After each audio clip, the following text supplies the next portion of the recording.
Oh, King of Cups energy. So, punong-puno ng emosyon 'no, pero hindi emosyon ng pagmamahal na nakikita ko dito, parang emosyon ng galit. Bakit miss 'yan? Kasi nakikita ko dito 'no, tignan mo may tissue do'n 'no, parang may energy dito yung sa sobrang galit na galit ka, punong-puno ka ng emosyon 'no, naiiyak ka na 'no. So, parang may gano'ng klase ng energy. Okey.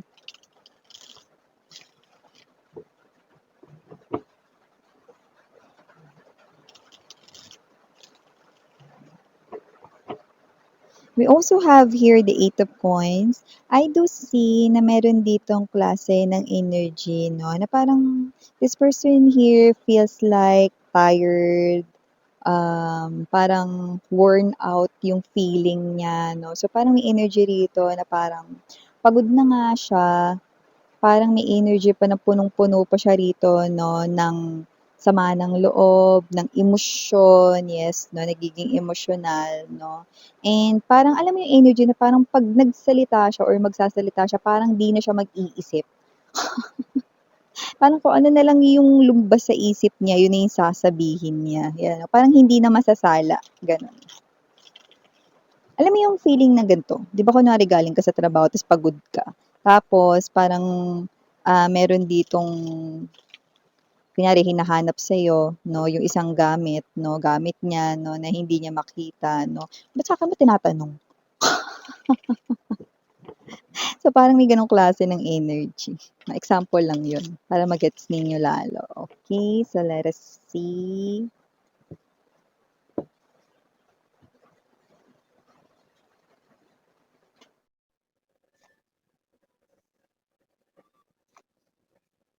Naku, bungad talaga.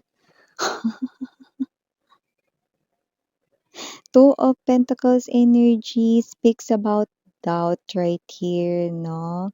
Okay, naguguluhan, confused, confused 'no, okay, Devil, King of Wands.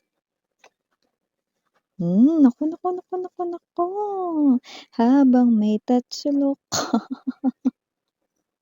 Devil, Chariot, and the Tower. Ayan, naku, ano ba yan? Eight of Swords. Six of Wands in reverse. Oh, palabarn. Lovers. Five of Swords energy. Moon. More likely, sa gabi ito nangyayari, no? Na nakikita natin dito. Okay. So, parang may energy rin na sa gabi lang nagkikita pero may energy ng bangayan 'no, nakikita natin dito mga babes. Alam mo kung titingnan ko ito 'no, from the looks of this Knight of Swords, Queen of Wands, in reverse, nakikita ko rito 'no, na sinusumbat ng person mo 'no, sa simula. Simula sa simula hanggang sa kung paano with the Tower, Chariot, Devil 'no, nagkanda, letche plan ang buhay niya. Yun, oh. Kaya sa nakikita natin Leche plan, yes 'no. Kung paano naging gano'n yung life niya, sinusumbat, nagkakasumbatan na dito mga babes 'no, at palabarn ang third party 'no, parang may energy talaga 'no, na parang yung energy ng third party yung parang pangkanto mga babes 'no. May energy kasi siya rito 'no, na hindi siya nagpapatinag at nagpapatalo sa person mo. Sinasabi niya dito, "Bakit? Ako lang ba yun? Ako lang ba gumawa nun? 'Di ba tayong dalawa yun?" Yan, oh, may point siya. So, ibig niya sabihin doon 'no, silang dalawa naman yung nagtaksil, silang dalawa naman yung nag-agree 'no, na magsama 'no or maging sila 'no. Sila naman yung magkakuntsaba dito sa pagtataksil, sa panloloko na ito sa inyo. Pero ngayon sila yung nagsusumbatan 'no, nagpapalitan, nagtatalsikan ng laway dito 'no. At ang confuse mo ritong person 'no, na sobrang galit na galit 'no, dahil leche plan na raw ang buhay niya 'no. So, parang sinasabi niya rito yung parang from time na simula nung inakit siya ng third party, yung simula ng, nagpapansin yung third party sa kanya, na parang sinisisi niya yung third party rito 'no. Sa kung paano leche plan ang buhay niya, ayan 'no. So, nakikita natin dito 'no, na kung ano man nangyayari rito ang gulo nila. So, batiin muna natin lahat. Hi and hello there everyone. My name is Yan. Welcome new subscribers, returning buyers. Thank you po sa inyong walang sawang love at support for me po. At kung di niyo pa alam, mayroon pa po tayong other channel. Link down below sa ating description box. If interesado, click lamang po yung link dyan para mapunta po kayo doon at araw-araw ay nag-upload tayo ng collective readings for all signs there. No? And yeah, wala tayo ditong gender hub, babae, lalaki, LGBT.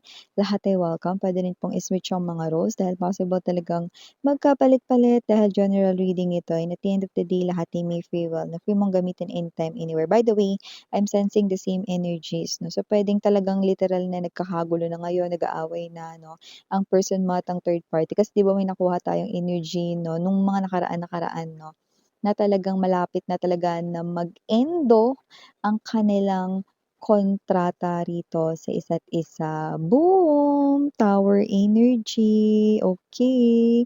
So, yan mga babes 'no, timeless ito na pero ito ay nakukuha natin very strongly sa nangyayari ngayon sa present moment or sa kasalukuyan. So, I do say na kung sino man yung person mo na sa makabilang bahay, sa makabilang relasyon, na may third party in-involved 'no, nakita ko 'no na nasisira ng paunti-unti ang kanyang buhay at feel niya na ramdam niya na ito ngayon 'no. Ikaw ramdam mo yung kapaskuhan 'no, ang Christmas bonus at lahat na magaganda. Samantalang ang person mo 'no, na ramdam niya rito 'no, yung pagkasira, pagkawasak, pagkaguho ng mundo niya 'no, because of the third party. Parang di niya alam kung saan siya tutungo, ayun 'no. And etong moon energy rito, Five of Swords, ang pag-aaway ay madalas nangyayari sa gabi. Siguro, okey, kung magkatrabaho man sila or hindi sila magkatrabaho 'no, 'pag nagkikita sila sa bahay lalo na 'pag nagkakasama sila 'no. Yung iba puwedeng hindi naman nagkakasama 'no, pero puwedeng mag-boyfriend, girlfriend 'no, nag-aaway pa sila sa gabi, okey. Kung kailan nakakapag-usap sila 'no, parang minsan na nga lang mag-usap sa buong araw, mag-aaway pa sila 'no. Ay nakikita natin dito na kung sino man 'tong energy, kung nagsasama sila, madalas na umaalis ang person mo sa gabi, 'yan oh. Nilalayasan niya 'yun 'no, "Do'n muna ako sa kaibigan ko." "Uuwi muna ako kila mama." 'Yan 'no, so may gano'ng klase ng energy. "O punta muna ako sa kapatid ko." 'Yan 'no, so may iba siyang pinupuntahan na lugar. Sometimes hindi na siya nagsasabi, nagwo-walk-out na lang siya with the moon. Clueless yung third party saan siya pupunta 'no. So nakikita ko rin na kung wala namang umaalis dito, sila ay natutulog ng magkahiwalay. Yung isa sa couch 'no, puwedeng sa sahig yung isa naman 'no, sa higaan 'no. Pero puwede rin naman na natutulog sa isang higaan pero magkatalikod. Or may unan, may junan sa pagitan nila. So, nakikita ko dito malapit na talaga silang maghiwalay. Ito ay pagguho ng relasyon, pagguho ng koneksyon 'no, at 'yan ay ang nagbabadyang separasyon. Tan-da-da-dan. Yes, ako rin po yung sound effects dito. May iba pa ba? So, yung mga babes, nakikita natin dito na kung sino man yung energy na ito, definitely your person here na meron ditong, okey, nilandi or may lumandi sa kanya dati, Queen of Swords energy 'no. Ang nakita ko sa aking vision, ibig sabihin matapang 'tong babaeng 'to, matapang 'tong lalaki na ito. LGBTQs of course welcome din kayo 'no, at bagay na puwedeng hindi yun alam ng person mo. Kaya nga sabi ko sa inyo palaban siya, eh. Oh, pero Queen of Wands energy, ang energy talaga na may inakit talaga rito. Nagpapansin at ginamit niya rito ang pagiging attractive niya sa simula 'no. So, nakita talaga natin dito na talagang may energy rito ng pagtataksil, okey. Pero tama rin naman yung third party, "Ba't ako lang ba? Ako lang? 'Di ba dalawa tayo dun?" Gano'n yung energy ng third party 'no. Tsaka huwag mo sa'kin isisi lahat, 'yan 'no. Hindi lahat ng nangyayari sa buhay mo dahil sa'kin, 'yan. So, may gano'ng sinusumbat rin yung third party. So, nagkakasumbatan, nagkakatalsikan ng laway 'no. So, kung sino man 'tong energy na ito 'no, siguro yung bahay nila 'no, dapat i-disinfect. Ang daming nagtatalsikan 'no, na laway sa pader 'no, kahit sa sahig 'no, dahil sa kanila ritong walang tigil na away, walang tigil ang gulo, 'yan 'no.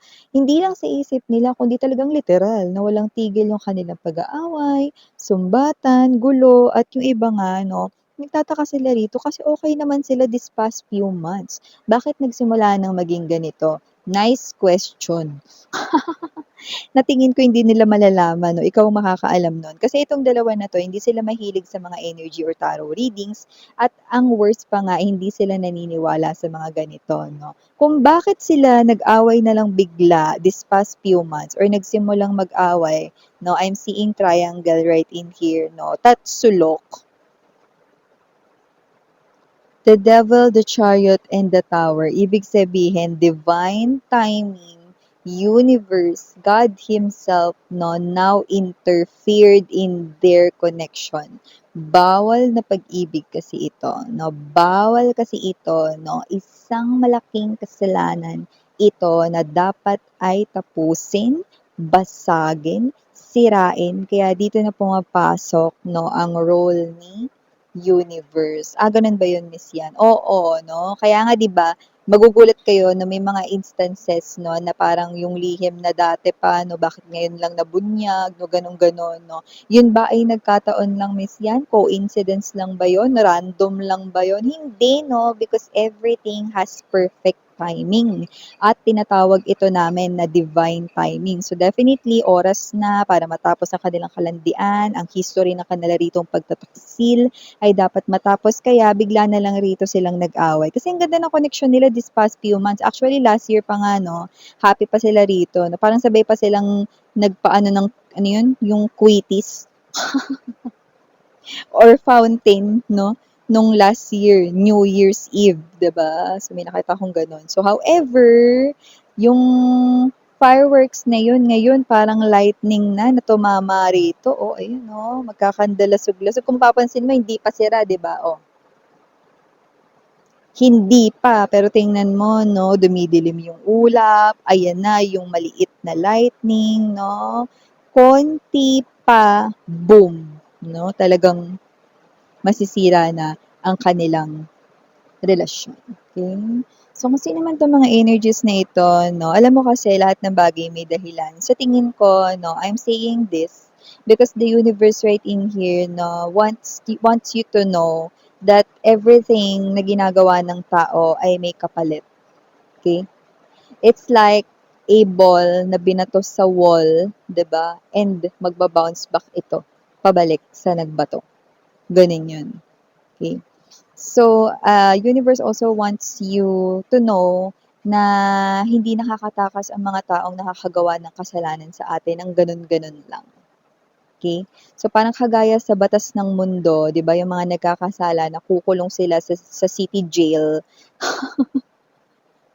'di ba? Tapos dito, gano'n din, mapaparusahan yung mga nagkasala 'no, sa pamamagitan ng karma ng kanilang ginawa 'no. Kung ano yung extent ng pain na naramdaman mo, sweetheart, or ng nagawan ng atraso 'no, ng mga energies, yun din yung extent ng laki ng damage na sasaluhin nila. 'Di ba?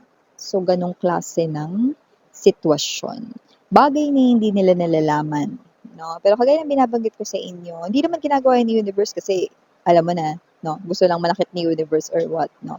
Para 'yan sa spiritual lessons, 'no, na dapat ay, matutunan, 'no, ng bawat isa, 'no? Kasi sa life, 'no, we are being guided, 'di ba, kung saan talaga tayo dapat mapunta, 'di ba?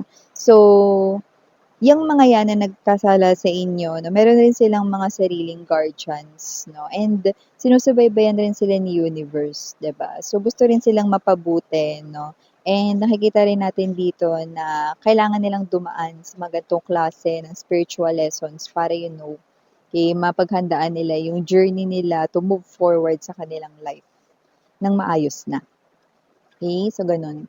So, lumalabas rito na kung sino man yung person mo rito, talagang with the Lover's energy, nakita natin dito 'no, that, yung option or naging option ka dati, may pagpili dito sa maaaring binanggit din ng third party dito, "Eh, sige 'di bumalik ka dun sa ex mo." 'Yan 'no, meron din ditong sinasabing gano'n 'no. Parang yung energy ng third party palabar na, "Kung makasisi ka akala mo ako lang." 'Yan 'no, parang gano'n siya. Parang yung datingan niya yung palengkera, gano'ng klase ng energy 'no, yung parang palabar 'no, yung pang-ano talaga, eh, 'no, pangkanto talaga yung datingan niya, eh, 'no. Pero yes, hindi ko maaalis na meron siya ritong, attractiveness. Others of them could be definitely sexy, body figure talaga namang hot 'no, and others of them malakas yung appeal or maybe they look gorgeous 'no, babae, lalaki, LGBT, 'yan. Kaya talagang napaamo 'no, ang iyong person dati. Pero yun nga 'no, ngayon ang sitwasyon talaga nila rito bangayan stage 'no, sumbatan stage 'no, at eto, 'yan 'no, nagkakaroon pa rito ng pag-walkout at layasan stage, 'yan, 'di ba? So, for the initials right in here, yes, we do have. We've got letter D, O, I, N, J, Victory B, I don't know if it's G or 9, just take only what resonates. Ibig sabihin kasi cursive yung nakikita ko kaya binabanggit ko yon 'no. But yeah, nakakita tayo dito ng 9 is the number of single. May mga magiging single na diyan. Yan nakikita natin dito ano. And last but not the least letter, we've got the letter F. So yeah, these are all the messages we've got right here for you, sweethearts. Again, I'm Miriana on Ni. Sana ngayon love and light. Annyeong.